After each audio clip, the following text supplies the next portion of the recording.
Hey, yeah, update.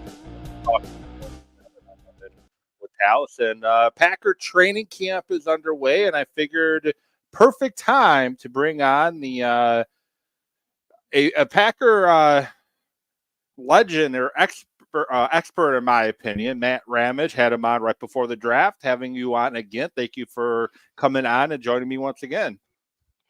I don't think I'm an expert or anything like that, but I appreciate. I love talking some Green Bay Packers football. I ain't gonna lie, I am a little bit buzzed up. Hey, if I had more time when I got home from work, I would be joining you on that one with the work day I had. But I had too much time on my hands. I got sent home from work early. Not sent home, but like, you want to go home? I'm like, yeah, I do. yeah, why not? Then, Yeah, I work in social work, and I had court today for the juveniles that I work with, and ended up spending like a couple hours because the court just kept taking forever. So I'm excited to do the show now because now I can put that aside, put my fake Packer hat on, and get the show. So appreciate you coming on. Like I said, last time I had you on was the NFL draft. Right before that, we talked a little bit about the Halfley signing and Jordan Love, and this is before Jordan Love became the highest paid player in NFL history, which now, of course, he makes a contract. People are now saying, well, wait, that's a lot of money. Are you sure you want to give him that? But either way, he is. So a lot of stuff going on in Packerland. Training camp is underway. And I know you were there not too long ago. So what is training camp? Well, actually, first, let me start here. You go to training camp.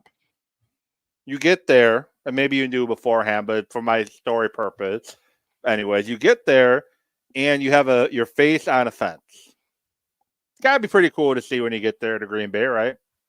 dude, it is fantastic. I love it. I absolutely love it. Like, I don't know how I got involved with it. I kind of know, but like, um, it's just awesome. Like when I first heard about it, I didn't think it was gonna be as cool as it was. Like when I went down there, I saw, I was like, oh, I feel like I got the best spot. Me and Chris Farley were on the edge. You know what I mean? Yeah. Ed the Diver and Christy, his girlfriend Christy Barlament, and then Ryan Rubel is also on it. And then the family who let us use that house. Um, I got to get the name. I have to shout them out. But so like how it actually went down is Christy Barlament is she's dating Ed the Diver, and they're like a team, right? And she Yeah. like made this thing happen. She like had all in the works. I had nothing to do with it. They're like, hey, do you want to be on a fence? I was like, absolutely. And then it kind of happened, but it was all I think it's awesome. I think it'll be cool like during the season. Dude, it's just so big. So it's just so in your face, my jacked up eyes. I just think it's a beautiful thing. I can't wait to like like see what happens. And then like when the draft comes, there's gonna be a lot of people in town, and that's what they're gonna see. I mean, it's not right across from Lambeau Field. It's down just a little bit across from Fox 11, but it's like right there. I'm jacked. I'm just happy to be like included with it. Like I'm glad that they even asked me. Yeah, that's really cool. So if people who are watching the show want to or listening to the show later want to see your fence and then the other fences you talked about, I know you put that out on your socials and shared it. How can people find those? Like they have the fences right across from Lambeau Field, like the main fences, like They just the want to find the pictures online. They yeah. want to. How Oh, can they put that on your socials to take a quick look at them? I shared them, and then Ed the Diver, Ryan Rubel also shared them. Like everyone shared them. I got them all over my social media because I was like, I love this thing. But yeah, so on my Instagram, my Facebook, it's probably the easiest places to find them in Instagram and Facebook. Yeah. They would have asked me to be on the fence. I don't know. I might have had to decline because I think there's not a fence big enough for my fat head to go on. Dude, I wasn't sure. I wasn't sure it would fit me. And it's funny because like when they asked me, I didn't ask what pitcher. I didn't ask like what it was. Only thing I said is don't be shy on the eyes. Let the eyes roam free. You know what I mean? So that was my only request. I didn't know what it was. But in your chat right now, Joey, that's my guy right here. He says, I'm going to put up a fence and put face on it as well. Joey's my guy. He's a football coach, football guy. Joey, thanks for the comment. Thanks for watching. Dude, I'm gonna hold him to it too.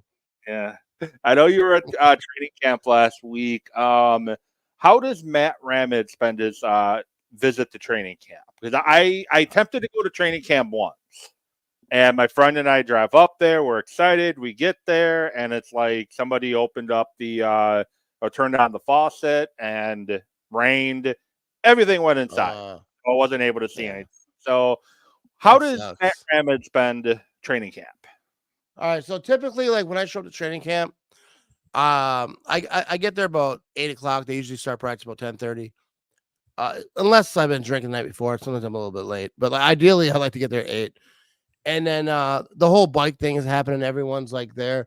I think it's just cool just walking up, talking to people. Like you meet people. Some people like from before, and just like hanging out.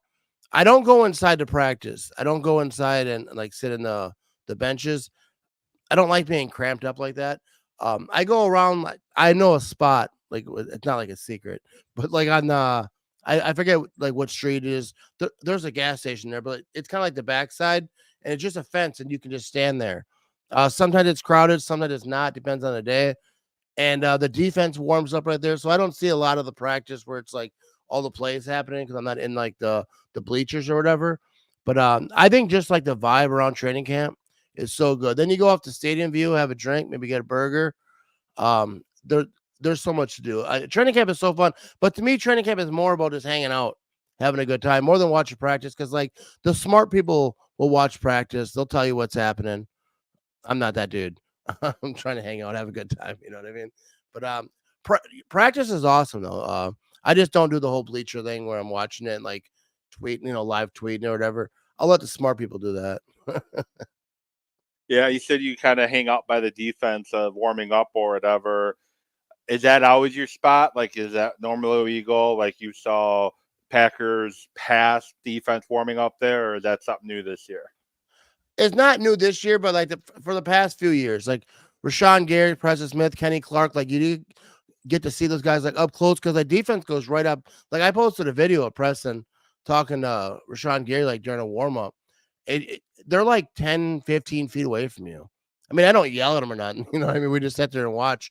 But I think it's cool because like you don't see all the plays, but like you get to see like the warming up, the conversations that are happening. And like I didn't post that video. I actually asked Preston before I posted it because he said it's never as bad as you think it is. And it's never as good as you think it is. He said that to Rashawn Gary. And I thought that was just like so like, I don't know. It just seems like really smart to me. Because it's true. I don't know what they were talking about. Obviously, it was more to the conversation, but it's true. Like, no matter what, maybe it's a hangover.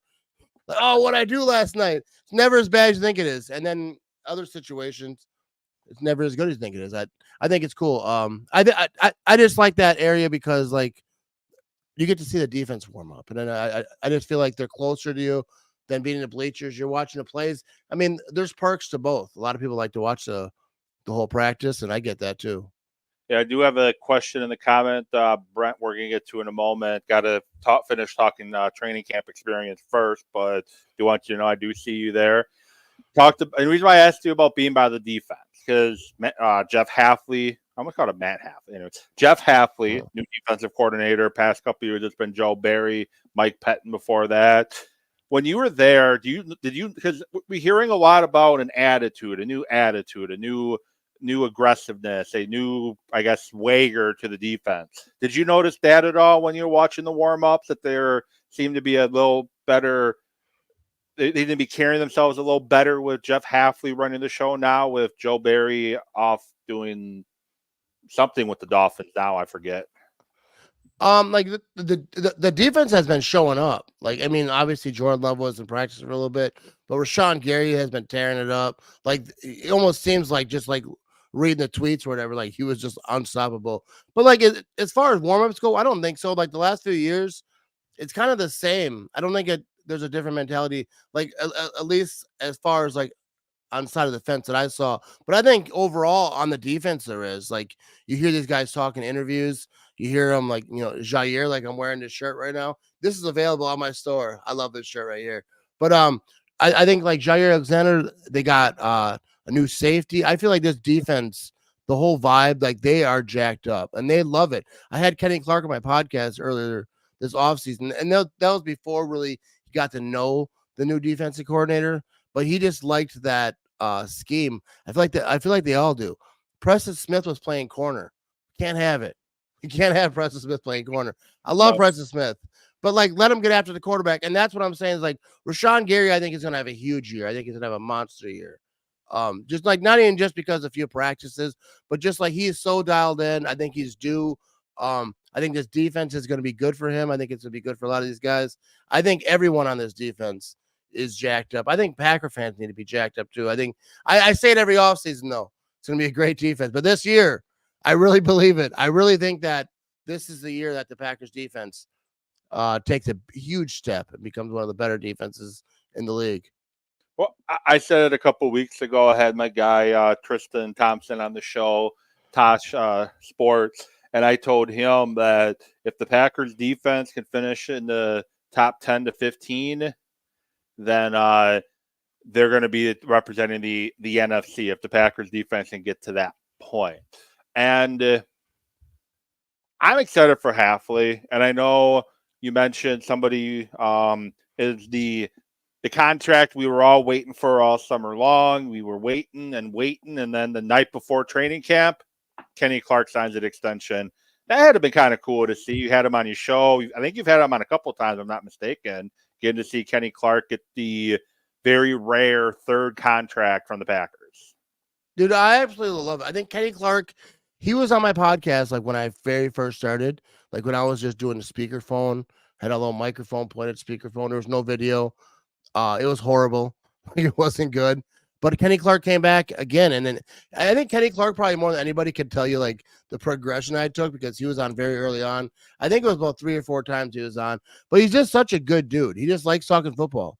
He doesn't care. Like if you have a podcast, I'm not saying he's gonna say yes every single time, but he does like talking football. And he's always been so cool to me. And he's such a good player. And he's like Packer people. People talk about Packer people. He's just so good. He's a good dude. But all the players that I've been able to meet and talk to, they've all just been nice. Like they're just normal people. But Kenny Clark is a really good dude. I'm glad he got his, third contract. I think he's deserving. He's a Packer for life. I just think Kenny Clark, like you can't say nice enough things about him. He's just such a good dude. And obviously on the field, he's an absolute. That's the thing with Kenny Clark that is like weird. How he's so nice and soft-spoken kind of, he's on my podcast. And then you watch him on the field and he's just destroying dudes. You know what I mean? So I think that's cool. But all love to Kenny Clark. Yeah, I'm a big Kenny Clark fan. And I'll admit this, when he was drafted, wasn't my number one defensive tackle on the board, but he's definitely become my favorite player from that draft because he definitely brings it every play. And he was so young. Yeah, I think this new scheme with Halfley, he can just worry about after, not have to worry about protecting, whatever Pettin or Barry was having him do. He could just get after it. Same with Rashawn. Yeah. He could just get after it now. Yeah, I can't wait to watch this defense do their thing this year. I think it's going to be awesome to watch. I joked about the Kenny Clark contract being the one we were all waiting for since season, obviously, was Jordan Love. I thought he was going to sign by Monday. Obviously, I was wrong. Not the first time. Not going to be the last time. He missed, a week? He missed all the shorts portion of practices. He waited until we get the pads back on to start practicing. But 4-year, $220 million. On paper, $55 million a year, even though it's technically not that. I'm not a money person, but if you dig into the money, it's technically not 55 a year. But Jordan Love and one of the other guys, you talked about Kenny Clark, being happy for him getting that third contract. I can't say enough nice things about Jordan Love and getting that second contract and the way he handled himself through being Rodgers' backup to the transition to starter. And now I guess you can say he's the face of the franchise. That's pretty cool for the Packers to get done as well. What are your thoughts on Jordan Love spending the next at least 5 seasons in Green Bay? Like you said it, he did the right things. That's the thing with Jordan Love. Just like Aaron Rodgers when he was drafted, you're the backup. Shut up. Like I'm sure no one told him that, but like they didn't talk. They just did their Brett might job. have told Aaron that, but But like Jordan Love did what he was supposed to do. Like he was a backup. He was quiet. Like he was drafted. He obviously knew Aaron Rodgers was there. He's probably like, "What's going on here? Like, what's going to happen?" But he just sat there. He learned. Like he wasn't the backup immediately. He got Jordan Love has been the most disrespected. I wouldn't say the most disrespected, but like one of the most disrespected quarterbacks his whole career. Because he wasn't the backup right away. Then everyone's like, "Oh, he sucks. They screwed up. He's not even a backup." Oh, and because that was like COVID times, and they were just like, "Hey, I think the off season was kind of cut short or whatever it was." they had no And or anything. He commented yeah, about that at his presser on Saturday after he signed that. Hey, my first year here in Green Bay, we didn't have any OTA or mini camps. yeah. So he's like, but like he did a lot right. He didn't complain. And then all like the Rodgers offseason drama, all that stuff that happened, he could have like got ticked off and then, made some one on a podcast and said whatever. It's not unlike a quarterback to do that, but he didn't. Jordan Love didn't do anything. He just waited until it was time, and when he got his time, he took it. And I absolutely believe that he deserves it. And like as far as deserving to be the most paid quarterback in NFL history, I feel like it doesn't matter like what you think about deserve. That's the market. Like obviously, I would have rather Jordan Love, not. I mean, not that I'd rather. I just don't care if he's the highest paid or he's not the highest paid. Like the salary cap hits aren't as bad as people think. Yeah. Like they know what they're doing. Like I'm not gonna start telling them what to do. I can barely manage my gas budget. All right. Getting to work and back. No, but like I feel like that's the market. If the market says that he deserves that, then give him that. He did what he was supposed to do. If you believe he's that dude that's going to take this team, because it's not about the past. That's what everyone talks about. Well, look at the highest paid quarterbacks. How many rings do they have? It doesn't matter about the past. They're not paying you for the past. They're paying you for the future. If you believe this is the dude that's going to take this team and keep this thing moving, get it, get a Lombardi trophy back in Green Bay, then pay him and pay him what the market says. He's not. I wouldn't give a discount. He's young. This is his first huge contract. Get that money. And the Packers can manage it. The salary cap goes up every year. They move it around.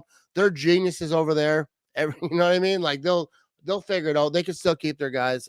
And the wide receivers are all really young. They have time before they got to pay people. And 2 years from now, this contract won't even seem so severe. Look at Patrick Mahomes. He signed for like $1 billion. Now he's not in the top 10 lists. You know what I mean? Like Dak Prescott's going to blow that out of the water. Like the key thing is he's the highest paid quarterback in the NFL for now. Yeah, it won't be long. No, he signed a 4-year deal. You have all the quarterbacks ahead of him. Your Burrow, your Tua, your Allen, Lawrence and Jacksonville, like they're all going to start becoming free agents again at the same time or talk about extensions. Guess what? That's going to be probably close to $70 million next time. And Brett, so Brent's made a couple comments. This is the one I'm going to highlight now because it fits what we're talking about right now. But he states that the Packers only gave him 4 years. Do you wish he was there for $5 and $55 million a year, like Burrow, same money, 1 more year? Here's my take, and I'm going to throw it over to you. Jordan Love, and I think this is what the holdup was for the most part during the negotiations, is the Packers probably wanted 5, Love wanted 4, and the reason why Love wanted 4 because he is under contract for 5 years. In 5 years, figure they renegotiate it by year 3, year 4. He's barely, if not even going to be 30 yet. So he's going to now be signing a whole nother fat contract if things play out the way I think they're going to play out. I think Jordan Love is that dude. The Packers signed him in 5 years, that 6-year window. And I know it's only a year difference, but he's taking away another year of earning potential. Get paid while you can. Football is a rough sport, and he wants to be a free agent again before he's 30, and that's kind of what he set up to do. Yeah, and like I'm not a cap guru by any means, but like that everyone who I've been watching, like it's a 4-year deal. Probably in 3 years they got to redo that thing. They extend him. I would have rather a 5-year deal because I think Jordan Love is going to be that dude if they could have worked that out. But yeah, like preferably I'd have been all right with a 5-year deal. But I get like they're both like you said, like Jordan Love wants that another contract, like and then could be his prime, right? Like if he does all things like you think he's gonna do, I think he's gonna do. Obviously, Jordan Love thinks he's gonna do. And 4 years from now, or even 3 years, when they start working on this thing again, he could be an MVP, Super Bowl winner. Like who knows? I think he's gonna be. I actually think the Packers are gonna win Super Bowl. I think this Packers team is good. I don't understand like all like the naysayers. Like I feel like people ain't watching. Like did this young offense? I feel like they're all like rising together at the same time. And then the defense that we talked about earlier. If they pan out like the defense is what people think they're going to be, this is going to be a scary team right here. Yeah, it definitely can be a pretty scary team. And we're going to get into your comment about the Super Bowl in a moment.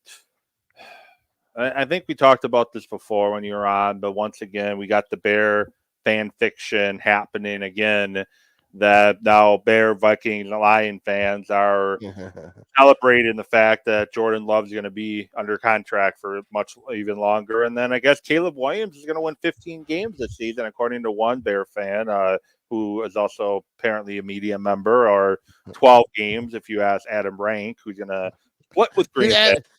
I will say I love Adam Rank because he's kind of just like me, but the Bear version and more successful. But like he's a diehard. He's on NFL Network, right? And he's still sticking to it. Like he's not trying to be professional. He's like, no, this is my team. I'm gonna make up lies over here on TV. I don't believe this. There's no way anyone believes the Bears are winning 13, 14 games, whatever he said. But I respect that he's a fan first, analyst second. You know what I mean? I respect it too, but you and I can't. We have the Brett Favre, Aaron Rodgers, potentially Jordan Love. I've seen 3 Lombardi Trophy 2 Lombardi Trophy wins, 1 loss in my lifetime. I'm guessing you're the same. 2 wins and 1 loss. Bears haven't been there since '85, but let's like last. I was 6. I was 6 years old. So I was born in '83, so I would have been turning 2. Yeah. I was still peeing at night. I was still peeing. So, but yeah, it's just like every time this year, the Vikings and who have J.J. McCarthy, who could be good down the road, and Sam Darnold as their quarterback, and Caleb Williams is a rookie. They're coming out the woodwork again, saying how they're going to own the division again. So looking at the division, Bears, Lions, Vikings, Packers, where do you, I guess, power rank the NFC North right now? Obviously, the Packers. Say like I give the Lions props because like I'll talk some trash, but like they're a good football team, right? They're going to be in the mix again. Packers are the number 1 though. Packers are winning the division. That's just done. The Lions had their shot, but the Lions will be number 2. As for number 3 and 4, I don't know. That's tough. I feel like the Bears and Vikings are gonna be very close. Like it all depends. If Caleb Williams is half of the hype, they're gonna win a few games. But I just don't really feel like the Bears are capable of putting together a good offense and like having a good strategy for a rookie quarterback, and not just a rookie quarterback who's under so much scrutiny, so loud. Everything was so loud at the draft, and everyone's saying, "Oh, Caleb Williams is the next coming of whatever." All this pressure that's going to be on him, and because Justin Fields, I feel like was a good quarterback. He's a usable quarterback, not like great, but like if you just used him right, I feel like a great coach could have done something with him. I have no faith in anything. I know it's different people, but it's always different people in Chicago. It's always different people. Like, oh yeah, we got new coaches. I know you get new coaches every 3 years, but like, why? How can I believe that you can do anything with a rookie quarterback and like he's raw, obviously, every rookie is. I believe like the letting guys sit like the Packers do is the key thing. Like when you have a rookie quarterback, especially in Chicago with the, it's a big sports city. Like they have high expectations. I don't know why. Since the Bulls did their thing, and not much of that happened over there. I think hockey they might do some stuff, but the Bears ain't doing nothing. And it's just it's like a coin toss for me. But the Vikings, they don't have a quarterback, so I would assume it's going to go Packers, Lions, Bears, then Vikings. I don't know if that the Vikings. No one cares about the Vikings.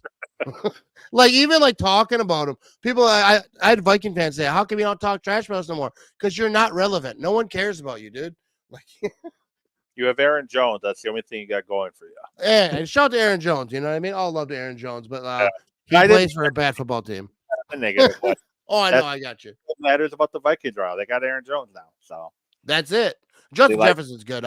I'll give respect, but other than that, though, like who's going to give him the ball? Yeah, well, CB1 Preston Smith will be guarding him, so we're good. We're gonna lock him down. He locked that thing up. It's a master lock. So,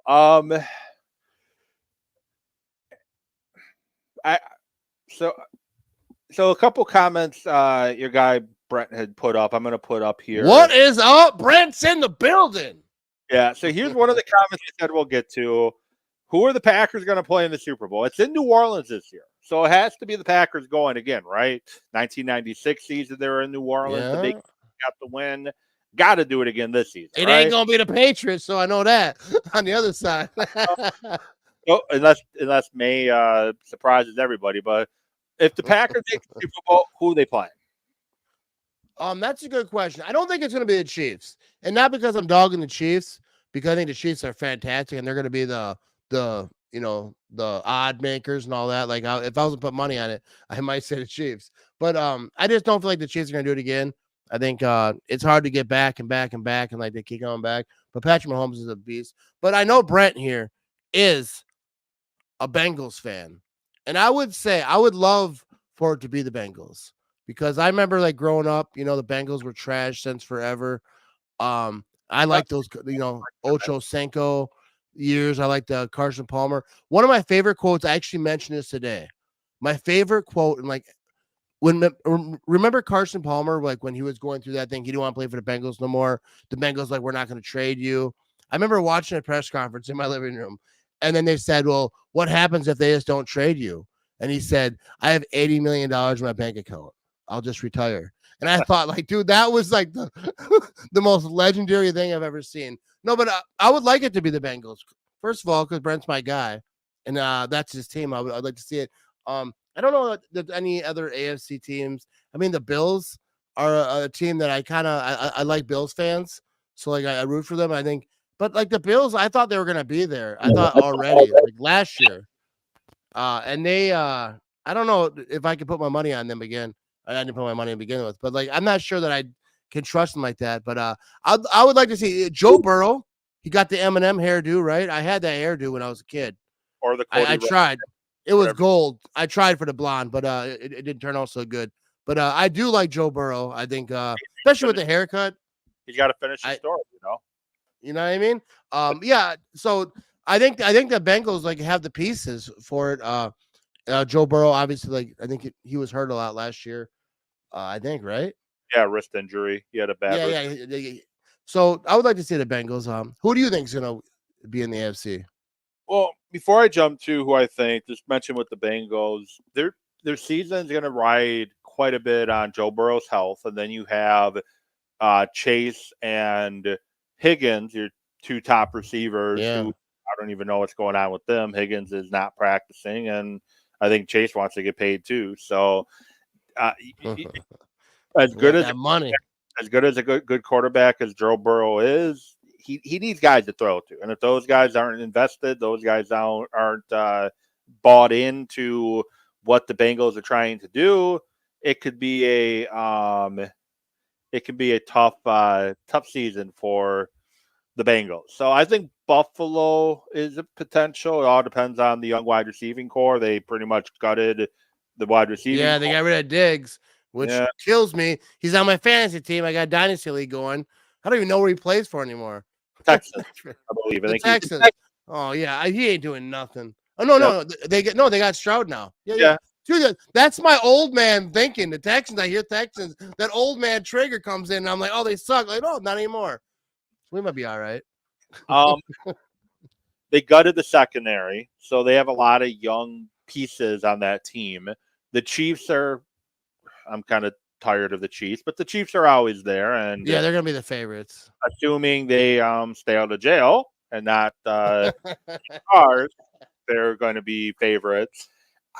I think you're going to tell me to shut up here. I already know it here, but I think the Jets are a team to keep an eye on for a potential playoff run. And season 1 with Aaron Rodgers in town didn't go as expected. So season 2 is going to go one of two ways with Rodgers. It's either going to be a complete disaster, and it's going to be fun to watch, and not just because Rodgers. I still appreciate what Rodgers did in Green Bay, or it's going to be, or some magic's going to happen. It's going to be one or the other. Not going to be anywhere in between. It's either going to be a bust and they clean house, or they're going to make a deep playoff run. So the Jets are a team I think you should keep an eye on. And outside of that, I don't really know. Houston, if CJ Stroud takes the next step, they're a team to keep an eye on. Oh, and the Jets defense is really good. But Houston, they're a team to keep an eye on too.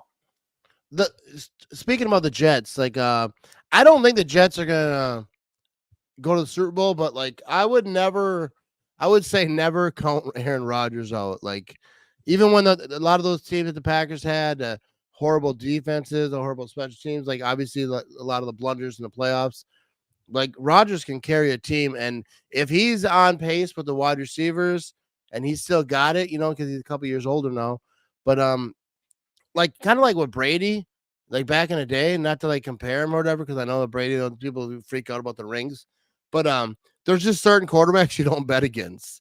No. And Rodgers, when people are hating on him and people are, whatever, and some of it, whatever. He says stuff sometimes people don't like. But like I feel like when Rodgers isn't expected, like when they drafted Jordan Love, how he kind of just went off. I feel like when he thinks people are attacking him, whether it's right or wrong, he balls out. I would never bet against Aaron Rodgers, and I still got love for Aaron Rodgers. Like he's still supporting Jordan Love. He's still, actually he's talking about he enjoys watching the Packers beat the Bears. I got nothing bad to say about Aaron Rodgers. I know like that's the whole thing, but he did a lot for Green Bay, and I won't ever bet against them. But I just don't feel like the Jets.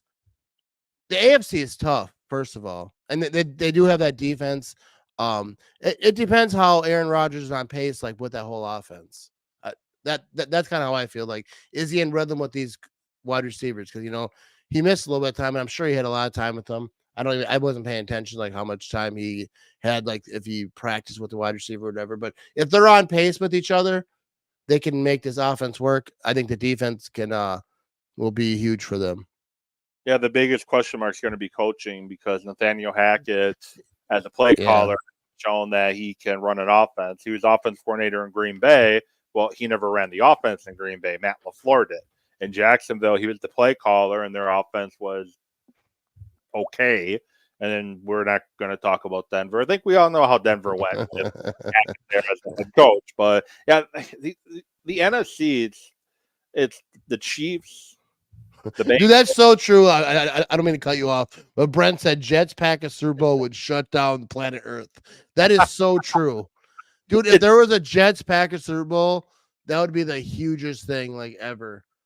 It would be wild. And I would be all for it, dude. I would love to watch Jordan Love get his first Super Bowl against Aaron Rodgers. And that's not even hate on Aaron Rodgers, but like that's like the student like beating the teacher on the biggest stage of all time. You know what I mean? I think Aaron Rodgers later in life would even appreciate it. Yeah, maybe not that day. Not that day. 20 years from now, maybe. Daniel beating Mr. Miyagi. You know what I mean? Dude, imagine that. Daniel's son. and then he just kicks him in the ear. You know what I mean? That's what it would be. Yeah, and yeah, the Chiefs, the Jets, the Bills, the Bengals, Texans. That's probably it for the AFC right now.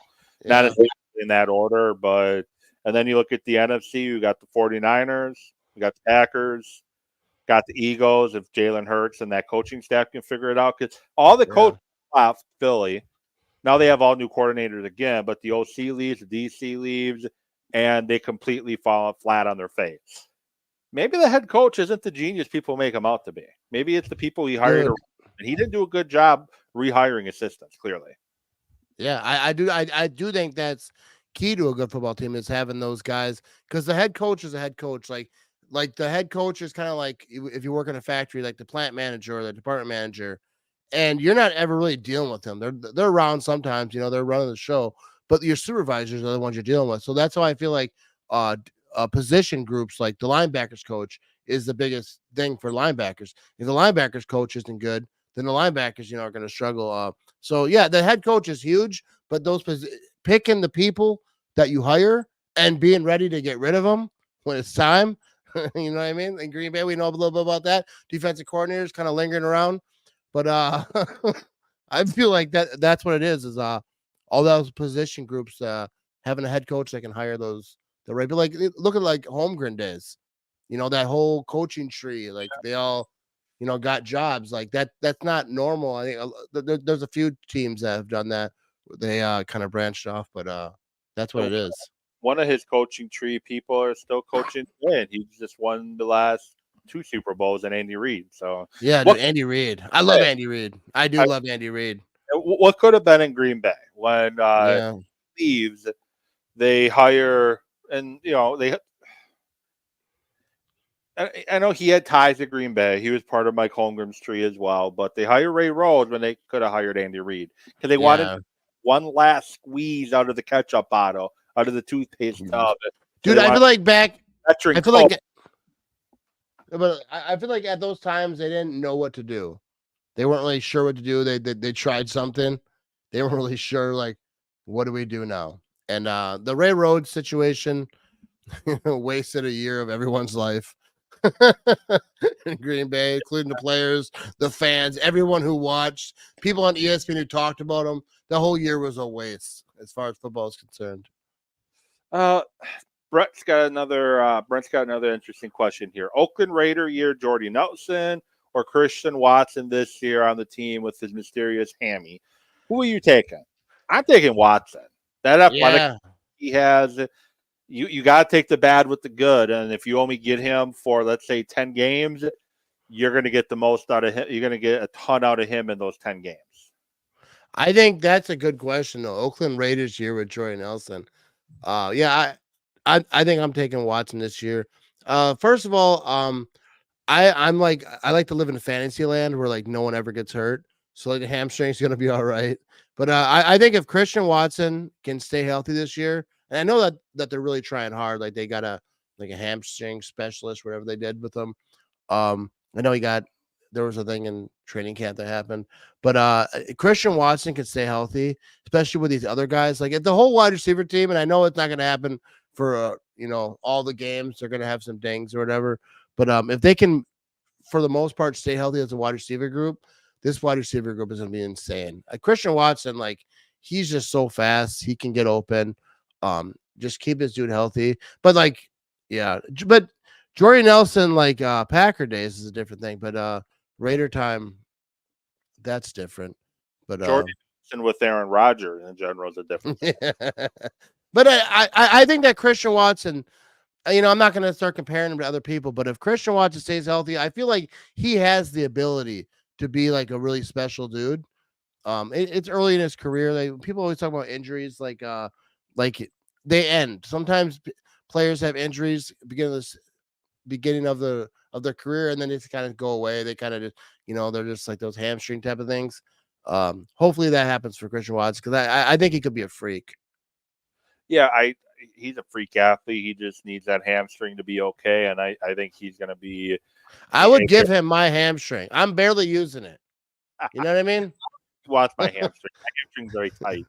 I don't even know if I have them. I don't know where they are, but I know that I'm not sure if mine's any good either, but I'd give it to him if it was. It was the same comment I was making with Christian Yelich with the back issue. I'm like, hey, I'll offer Christian Yelich my back, but it's not going to do him any better. Yeah, it hurts me. I don't know how to do for him.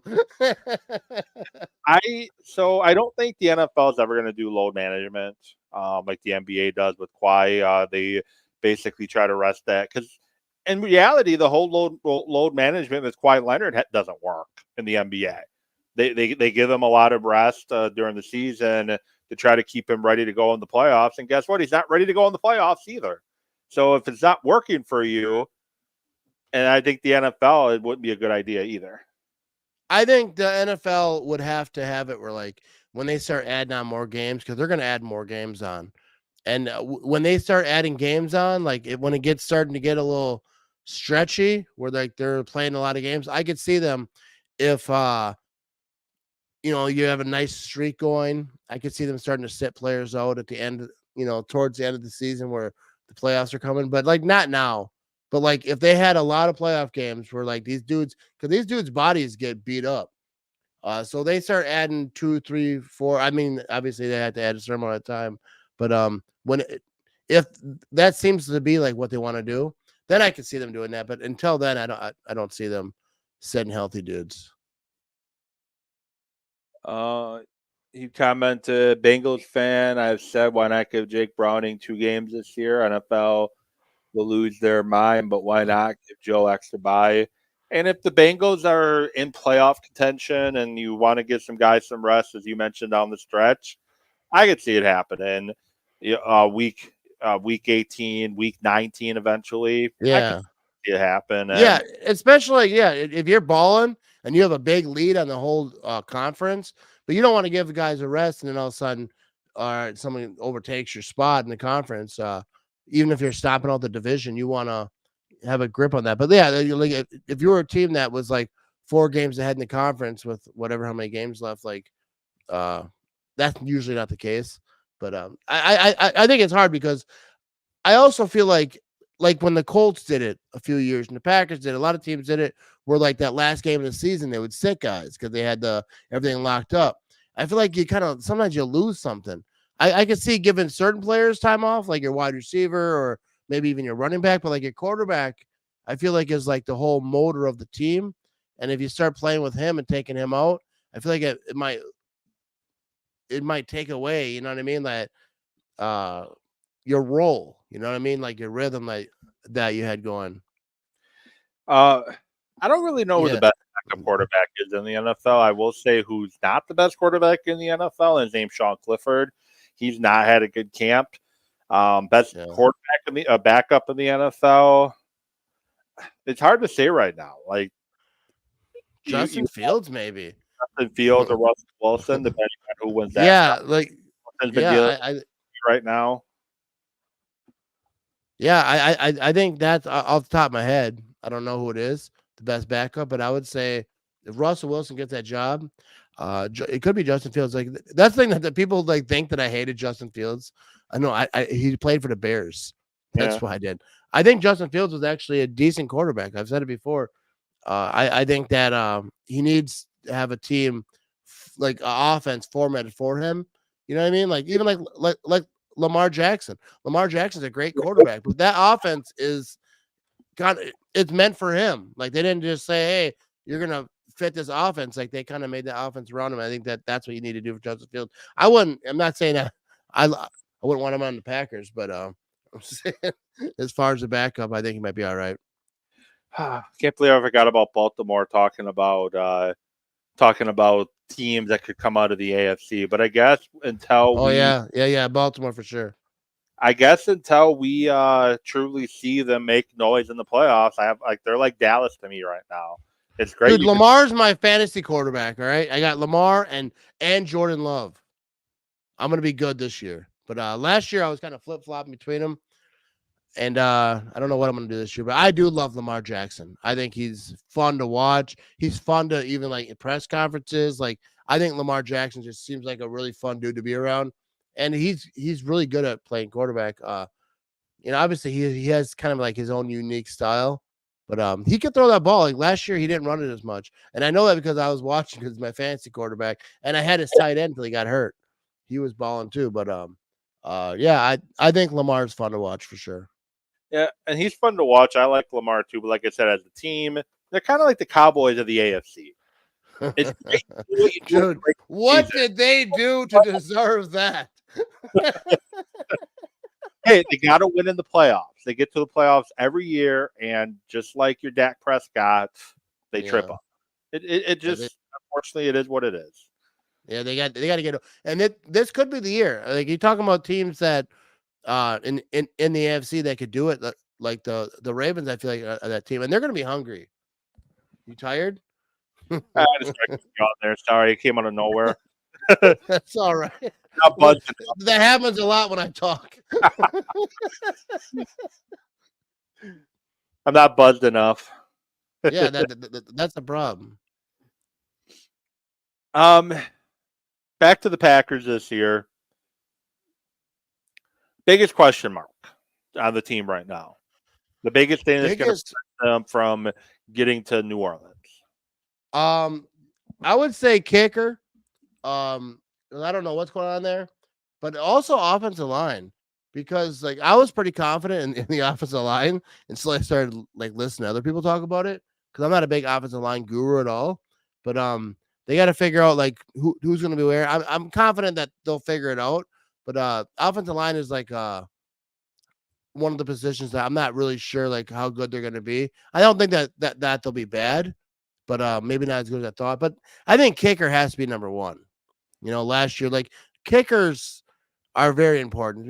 Close games, especially like when you get to the playoffs, because you're not going to be up in the playoffs. Playoffs are going to be battles unless you're playing the Cowboys. Oh, that was so good. I'm proud of myself for that one.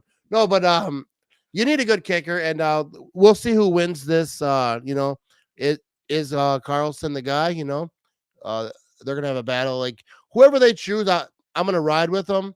Like what else can you do?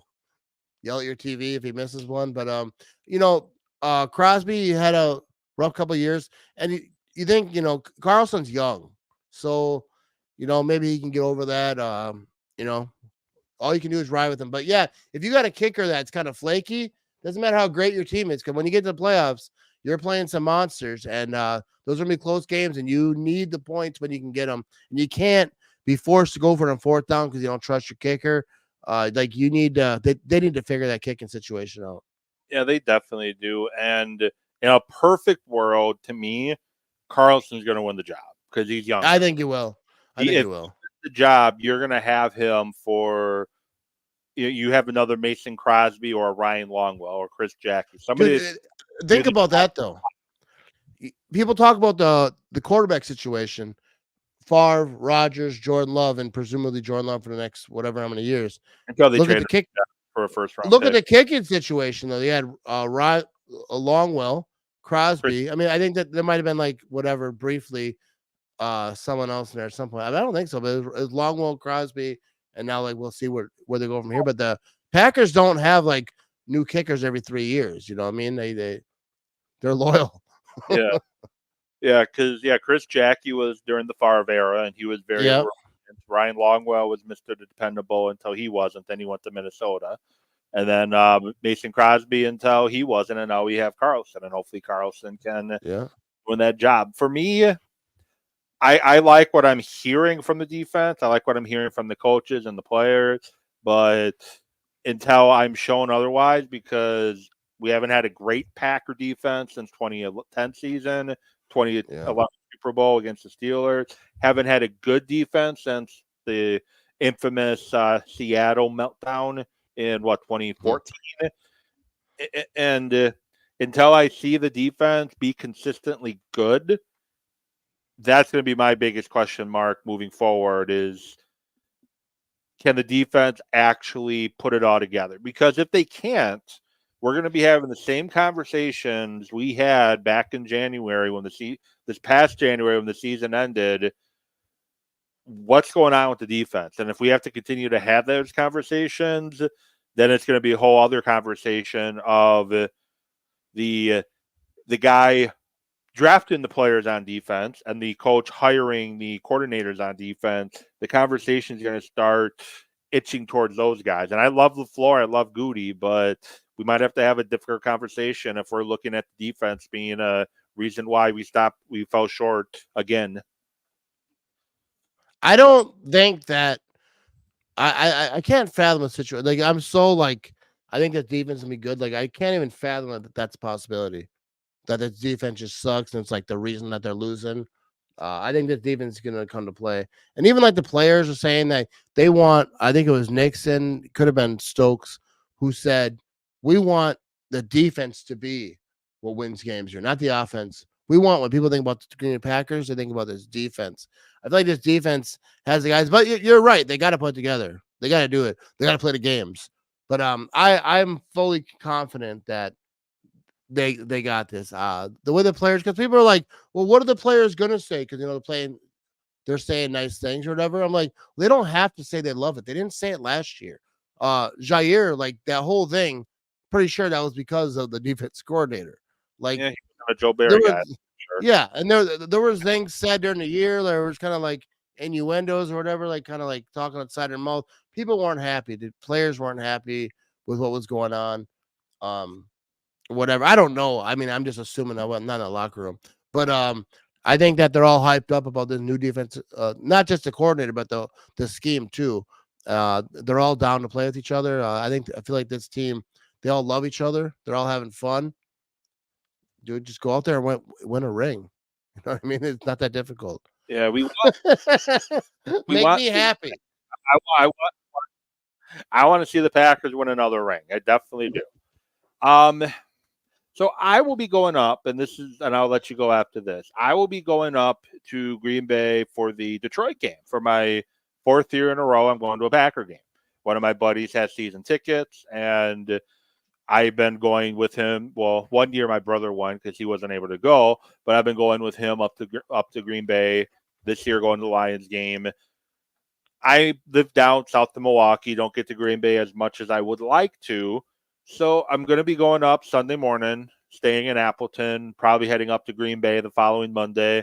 If you had to pick one thing we have to do in Green Bay, Monday or before the game, what would that be for you? Like if you haven't, like the most obvious thing is a tour. Like if you've never taken a tour, which I assume you'd have. Yeah, I assume you have. But yeah, like the tour of the Hall of Fame, is good. Like Titletown, I think is cool. I think Titletown's underrated. I know they talk about it a lot, but people, I feel like, make fun of it. But I think that just walking around Titletown area is cool. Like all the bars over there, like Stadium View, the bar, if you're gonna hang out with your friends or whatever, have a couple of brews. Kroll's, I feel like is iconic. Especially for like big city people. I feel like it is because it has that old school like 50s vibe. Like it doesn't have like a 50s vibe, but it feels like it wasn't updated as much. But I think that's what makes it great. I don't know. I did Rose a couple years ago, the first year, because I've been to a couple Packer games prior to this 4-year stretch. I've been blessed recently. Went to Crows for one of the trips up. Last year, I don't know if you've been there, but I really enjoyed it. The Booyah Shed. Have you ever been there? I don't think so. I'm not a big Booyah guy, though. Yeah, Booyah has been around my life since forever. I remember back in the day when I was a kid, every weekend some church was having a Booyah. Booyah was everywhere. And I was never a Booyah guy, but I do like that it's part of the culture around here. I just I can't eat it. It doesn't look appetizing to me. They do have other. They had some nice. I had a nice barbecue sandwich, and it was really good. It's very small place, but it's right on Victory Boulevard, right off of Ashland Avenue. Really good spot. All right. I'm sure it is. Yeah. Yeah, I'm definitely not dogging them, but yeah, like Booyah is not like my thing, but like I know everyone loves it. Like back in the day, like you could every weekend you just walk down the street and someone's handing you a Booyah. Hey, $1, 50 cents. Come on, give me here's some booyah. I can't say I've ever had booyah, but the way you're describing it, I don't know if I want to now. It's not really my thing, but I know everyone else loves it. So I'm not try it. I'm just a toddler, right? Like a toddler. but yeah, like and if you're gonna be in Green Bay for a game, go check out the fence right across from Fox 11. Me and my buddies are on that thing, and check it out. Find you on Facebook, but at Matt Ramage Show, right? Yeah. Well, Facebook, I have my page, Matt Ramage, is like my main page. Then I have a Matt Ramage Show, which is like my podcast page. I don't really post as much as I should, but I'm trying to get on that. But also Instagram. I'm on Instagram. But you can just go to themattramage.com. You can find everything that I'm doing, all social media, Facebook, YouTube, all the places. And then you can find my merch. We got some good merch over there. Be sure to check out the merch. But yeah. I have go and I believe he partners with you on the merch, but the guy who did my logo, I have it going at the bottom of the screen right now. The Dakota. Yep. Camp Pache. I don't know how to say that word, but Dakota is the absolute man. Dakota makes my thumbnails for my YouTube videos. The last few, anyways. When they started getting good. And he's a partner on merch. He's a good dude, and he does really good work. And not just me, does other people. Like I see him do Packer merch for other people. I'm like, that's a good idea. I should have done that. I should have done that. Like he does a lot of great people. The shirt's not his, but I had a demo done just to get an idea what it looked like. But the logo on the shirt is his. So I'm a big fan of his work. So yeah, he's good stuff. He made this Jair shirt that I got.